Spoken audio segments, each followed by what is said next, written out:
Boa noite, professora Michela, boa noite aos demais alunos. Nós somos o grupo 4 do seminário da disciplina de didática e vamos apresentar sobre língua portuguesa e a didática, né?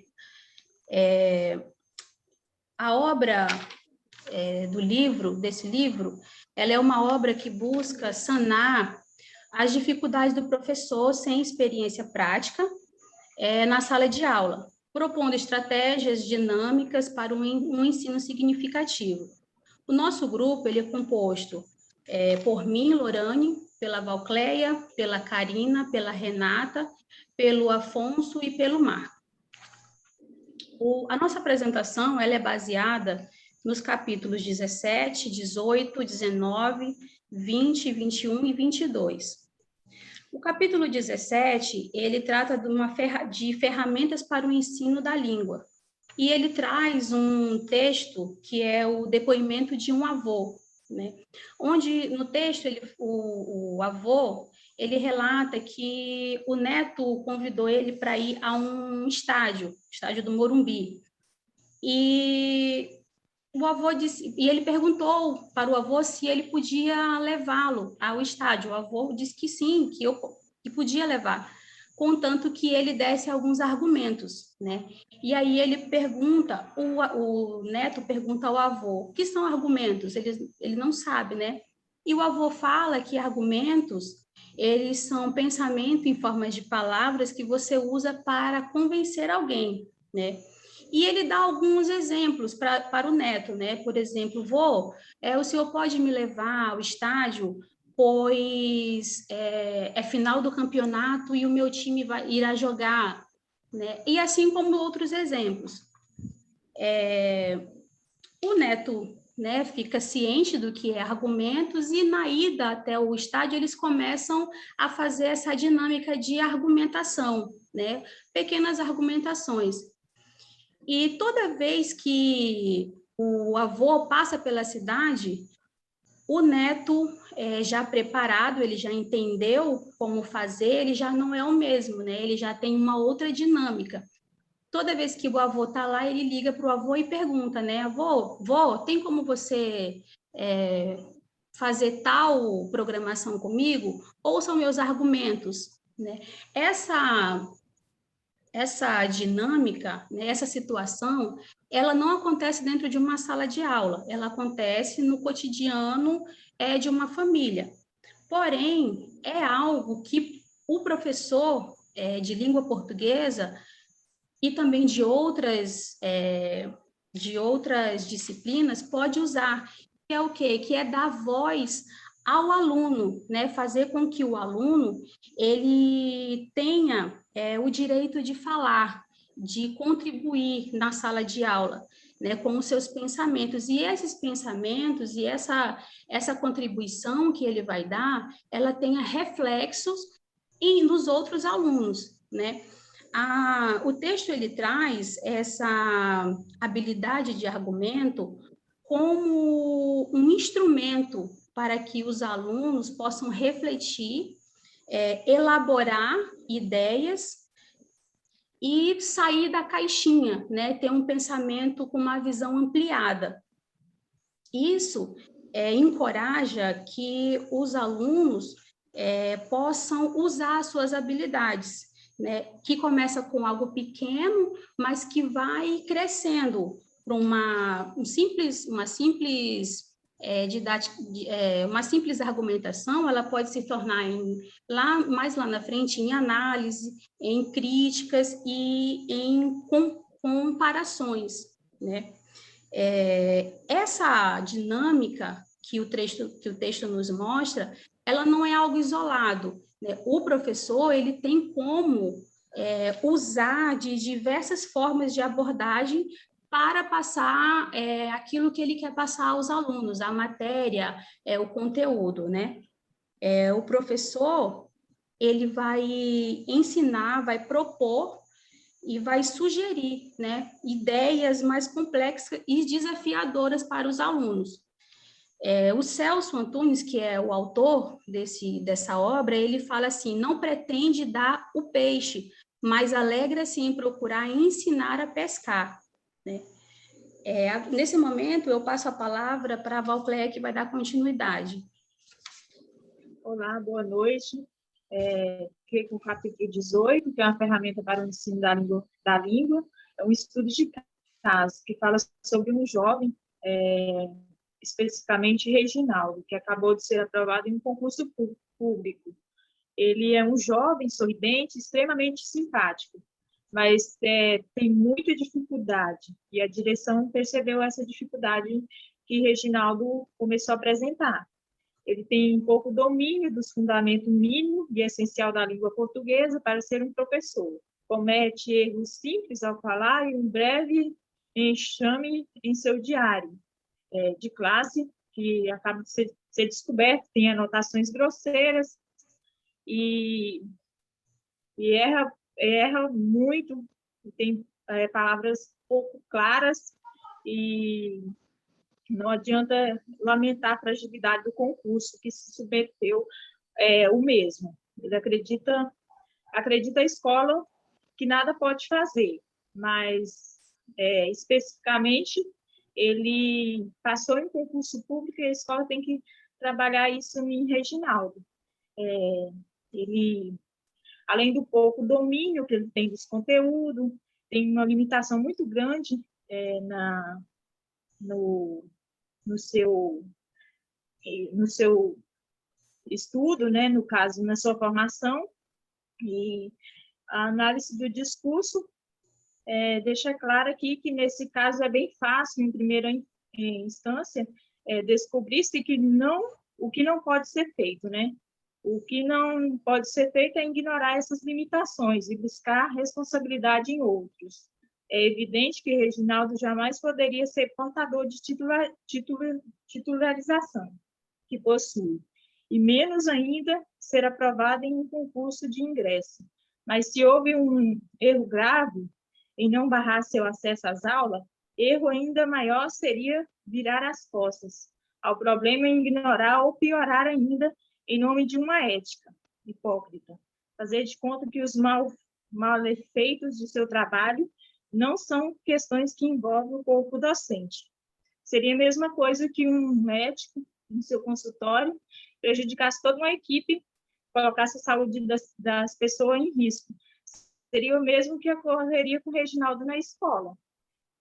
Percebendo que uma solução urgente necessita ser dada ao caso. Importa a direção e ao corpo docente encontrar alguma forma, né, para melhorar a maneira de resolver, a melhor maneira para se solucionar esse caso de Reginaldo. Como será que Reginaldo receberia? Como será que Reginaldo receberia o convite para um curso intensivo e sigiloso da expressão verbal e escrita? Como se colocar, se forem propostas algumas leituras nesse caso, em se percebendo o interesse de Reginaldo na superação de seus graves limites, e essa ajuda precisa ser organizada de forma imediata e atenta, ajudando-o a superar mínimas limitações em suas capacidades de expressão e argumentação. E se Reginaldo, apoiado na garantia do seu título, negar ajuda, o que fazer? Nesse caso, a direção da escola e a coordenação colocarem-se a campo, verificando a legítima validade do diploma e a integridade do concurso realizado. Se tudo se mostra em vão, ainda cabe recorrer a autoridades maiores, jamais com pena ou impondo castigo a Reginaldo, mas a assunção de sua consciência de que um professor não significa apenas ser portadores de titulação. E eu passo a palavra para a Karine. Boa noite. Eu vou dar continuidade a esse trabalho falando sobre ferramentas para o ensino da língua, jogando com as palavras. Bom, antes de eu falar um pouco mais, eu vou ler para vocês umas palavras soltas que foram retiradas do conto de Machado de Assis, que é a Missa do Galo, das páginas recolhidas de 1899, esse livro. Então, vamos lá. Um tantinho curvo. Não eram. Um ar interrogativo. Bem negros, o nariz, mais escuro, os olhos dela, seco e longo, ao rosto, dava-lhe. Essas palavras soltas, né, como eu disse, que foram retiradas lá do livro de Machado de Assis, não faz nenhum sentido, nenhum nexo entre elas, né? Porque ela está fora de contexto. Então, não há ligação entre elas. Mas, se eu for falar ela dentro de um contexto, ficaria assim. Os olhos dela não eram bem negros, mas escuros. O nariz seco e longo, um tantinho curvo. Dava-lhe ao rosto um ar interrogativo. Então, agora já fez mais um sentido, né? Como podemos trabalhar isso dentro da sala de aula, né? Como podemos trabalhar esse jogando com as palavras dentro da sala de aula? É sugerido que montem trabalhos e façam essas montagens, ordenem as palavras. Pelo que eu entendi, né? É sugerido que o professor use esse recurso, né, para fazer grupo entre os alunos, para eles montar e ordenar essas palavras, mas o importante é que ele tenha base antes dele trabalhar isso, que ele tenha um tema central, né? E é importante também o professor estabelecer regras para ele não usar outras palavras, usar somente as palavras que foram apresentadas no texto central. O objetivo não é a adivinhação, e sim desenvolver o raciocínio lógico, trabalhar conhecimento da língua, trabalhar a percepção, né, a observação do aluno, porque ele vai analisar, ele vai comparar e classificar. Esse recurso, ele pode ser trabalhado com qualquer nível de escolaridade. E como escolher o tema central? O próprio aluno, ele pode optar por esse tema, pode ser leitura de livro, o professor ele pode trabalhar em duplas, trios ou quartetos, e esse grupo, né, de alunos, eles podem debater sobre o tema central antes de trabalhar com esse recurso, né, antes do professor ministrar esse recurso na sala de aula. Então, a aplicação do professor, ele pode fazer através de papel ou lousa, ele pode fazer quadradinhos e recorte para ordenar essas frases, né, para os alunos ordenar e trazer um sentido. Porque esse desafio faz com que o aluno ele substitua a sua postura de ouvinte e ele passa a ser o centro, né, o protagonista desse processo de aprendizagem. Agora eu vou passar para a Renata para ela dar continuidade a esse trabalho.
Pode ligar o microfone, Renata.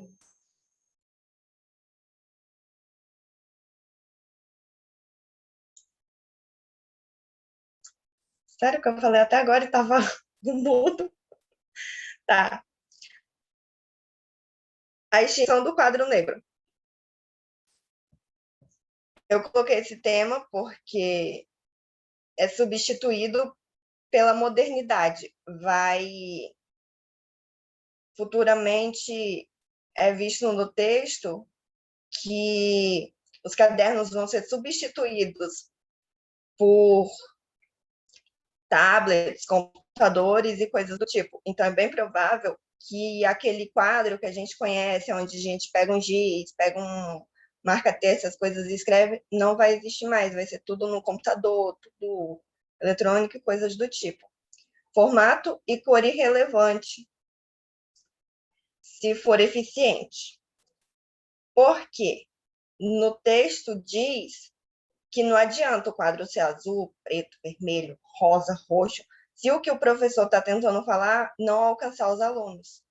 É preciso que ele seja eficiente, que ele chegue aos alunos, que os alunos escutam, vejam e compreendam.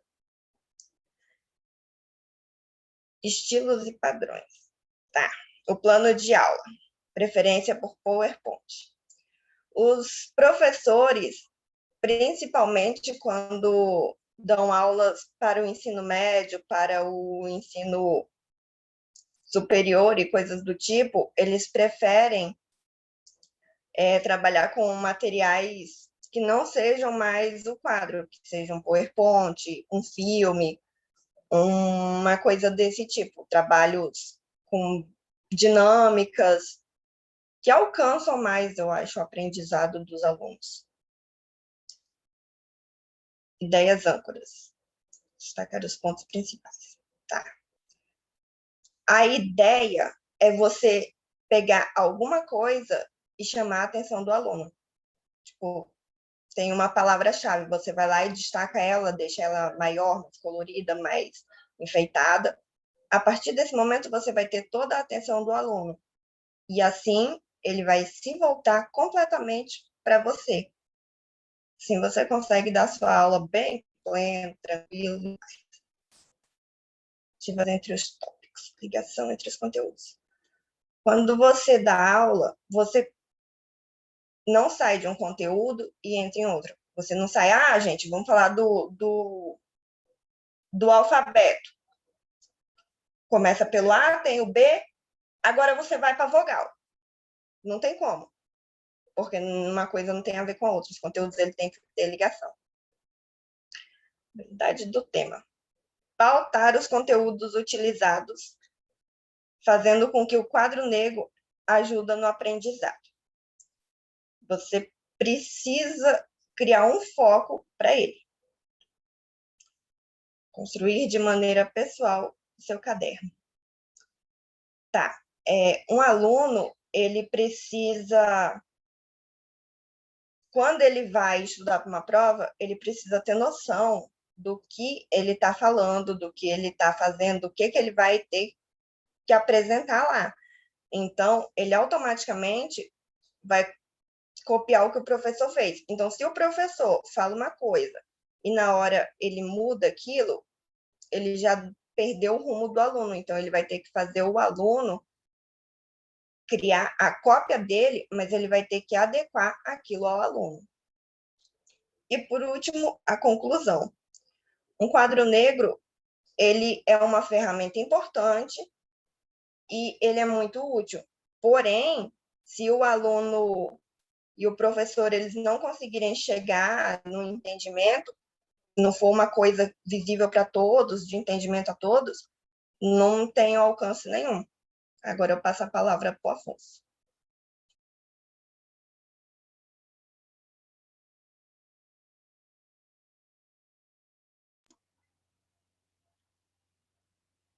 Boa noite. Vai precisar fechar, Renata, a tua apresentação.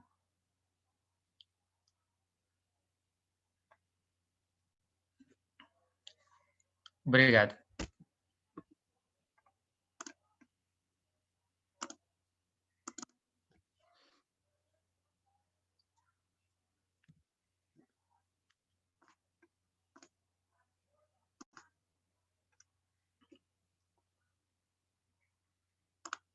Eu vou falar sobre os 4 pilares da educação no ensino de língua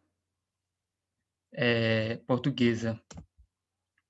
Falar um pouco do contexto histórico, o porquê desses 4 pilares, né? Ele foi debatido na Conferência Mundial de Educação em 1990, na Tailândia. Nessa conferência foi eleito 4 pontos para representar uma educação de qualidade, implicando alterações nas políticas nacionais de educação, a fim de alinhamento em busca de uma mesma direção, ou seja, a qualidade do ensino. A primeira, né, que eles nessa conferência foi elencado, foi ensinar a conhecer, que é a conquista da transformação pessoal pelo conhecimento, ou seja, a sala de aula, né, com essa relação com a vida e a convivência, né, ali entre sociedade. Ensinar a fazer, saber o que fazer com o que se aprendeu, você aprender algo ali na sala de aula e saber o que fazer com aquilo, né? Ter um objetivo porque você está aprendendo determinado assunto. Ensinar a compartilhar, né? O homem, ele é, por essência, uma criatura social, ele, né, ele tem essa questão de compartilhar o que ele sabe, né? Compartilhar o que ele aprendeu. Ensinar a ser, né? É o 4º pilar e último, né? Esse pilar ele completa os anteriores, porque ele possibilita ao aluno se autoconhecer e ajudar a mudar o mundo em que vive e onde aprende a conviver. Então, esse é um ponto que ele completa os anteriores, porque ele junta, né, ali os 3 pilares, nesse último pilar, que é o 4º, né, assim, de forma bem abrangente, né, possibilitando ao aluno ter esse autoconhecimento, né, e para poder ajudar a mudar o mundo, né, a ajudar outras pessoas e, consequentemente, possibilitar aí um mundo melhor. Eu vou passar agora a palavra para o próximo colega, que é o Marco.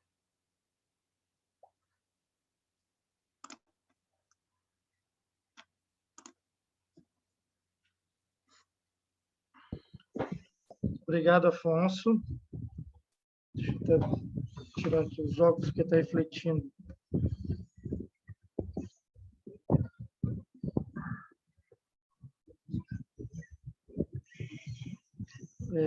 Eu vou abordar assunto relacionado ao capítulo 22 do livro Língua Portuguesa e a Didática, e vai muito naquela perspectiva que o Afonso falou, né?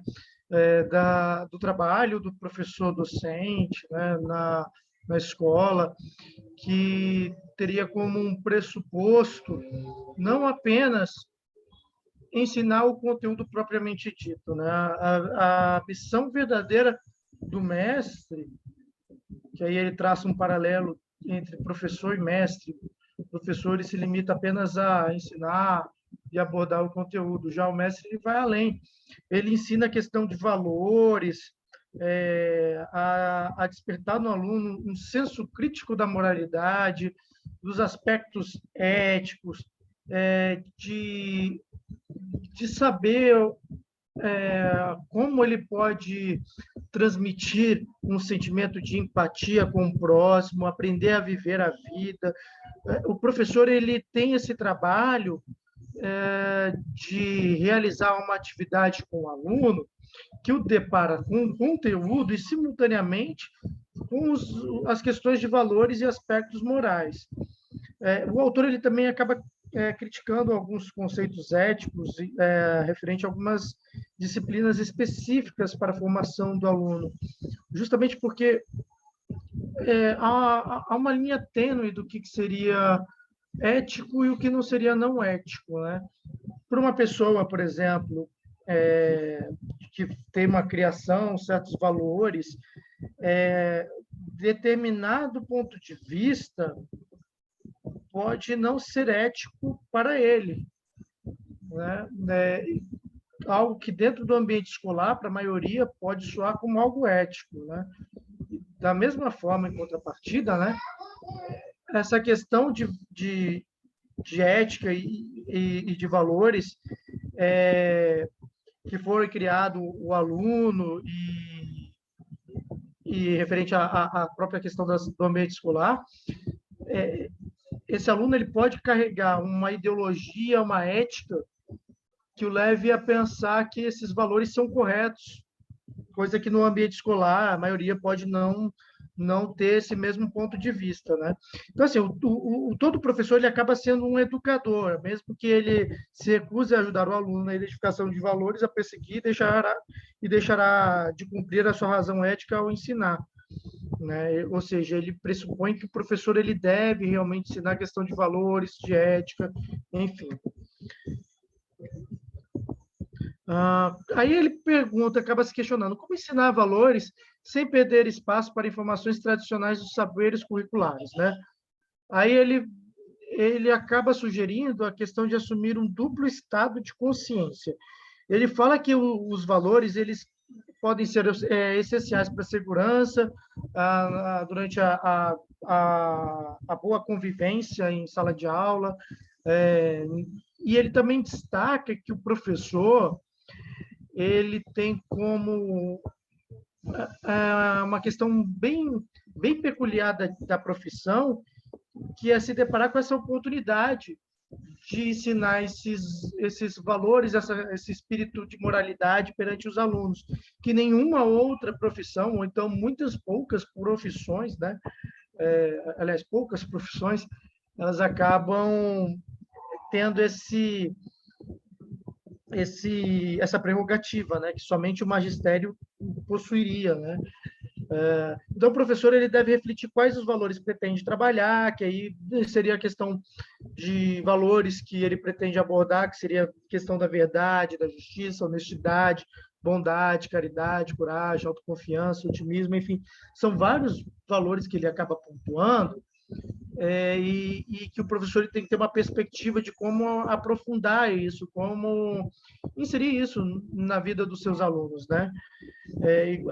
Com que ele comece a ter um primeiro contato com esses conceitos, né?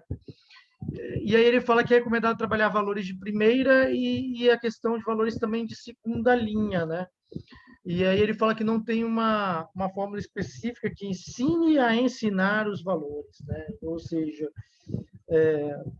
é tudo na questão da experienciação, né? Eles vão experimentando várias abordagens junto com seus alunos para que ele consiga absorver, aprender aquele conhecimento. Aí ele começa a colocar, pontuar algumas sugestões de como o professor ele deve atuar em sala de aula. Pode ser pela questão da literatura, que ele pode, de repente, abordar pelas fábulas. Eu lembro muito bem que, nos meus primeiros anos de ensino fundamental, tinha aquelas fábulas do coelho e da tartaruga para sempre dar uma lição de moral, que o coelho ele é mais rápido que a tartaruga e faz aquela aposta com a tartaruga para ver quem é que chega na linha final. E aí o coelho acaba desprezando um pouco a tartaruga, ficar tão autoconfiante que vai conseguir, e no final ele acaba se distraindo, a tartaruga acaba ganhando a corrida, né? Isso as fábulas são excelentes para mostrar aos alunos questão de valores morais, de respeito, de ética. Aí ele propõe outras abordagens, como, por exemplo, o debate, que pode ser feito em sala de aula, dinâmicas, jogos, enfim, tem várias formas que podem ser tratadas através disso. E aí, quando ele fala da questão do debate, ele fala que a promoção do debate ele não deve se restringir apenas à questão apenas da questão do consenso, né?